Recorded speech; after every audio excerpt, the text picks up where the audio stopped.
Hi hello guys, நான் உங்கள் PG Anand. இன்றைக்கி விக்ரம் பயங்கரமான ஒரு எமோஷனல் ஆகிட்டார். ரொம்ப அழுதார். ஏன் அழுதார் அப்படின்னா, நான் இந்த டீம் என்னால் நடத்த முடியல, ஸோ நான் இந்த மேனேஜர் பொறுப்புலேருந்து நான் விளையிறேன் அப்படின்னு சொல்லிட்டு நான் பிக் பாஸ் கிட்டே சொல்கிறாரு. உடனே எல்லாருமே ஒரு பயங்கர ரியாக்ஷன் கொடுக்குறாங்க. என்னாச்சுன்னா, நம்ம விக்ரமை அவங்க சொல்கிறது எதுவுமே கீழ்ப்படியில் பயங்கரமான சண்டை நடக்கு. ஸோ அவங்களால நம்ம விக்ரமால் ஒன்றுமே ஹேண்டில் பண்ண முடியல. உடனே நான் ரிசைன் பண்ண போகிறேன் பிக் பாஸ் அப்படின்னு சொல்லிட்டு அவர் அந்த பொறுப்புலேருந்து விலகிட்டு ரொம்ப அழுறாரு.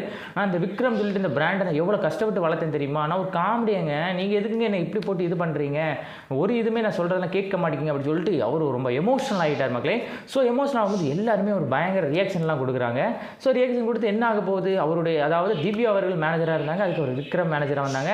ரெண்டு பேருக்குமே மரியாதை கொடுக்கலையா, அல்லது நம்ம திவ்யா அவர்களுக்கு மட்டும் தான் மரியாதை கொடுக்கலன்னா இந்த ரெண்டு பேருக்குமே மரியாதை கொடுக்கல மக்களே. ஸோ இருந்தாலும் அந்த பொறுப்பில் இருக்கும்போது கொஞ்சம் கவனமாக தான் இருக்கணும். ஆனாலும் இவங்க அந்த மரியாதை கொடுக்கலன்னா அந்த பொறுப்பில் நான் விலகிறேன் பிக் பாஸ் அப்படி சொல்லிட்டு நம்ம விக்ரம் அவர்கள் விலகிட்டார் மக்களே. ஸோ நெக்ஸ்ட்டில் என்ன நடக்குது சொல்லிட்டு நம்ம வீடியோவில் ஒன் பை ஒன்னாக வரும். ஸோ தொடர்ந்து நம்ம வீடியோ வாட்ச்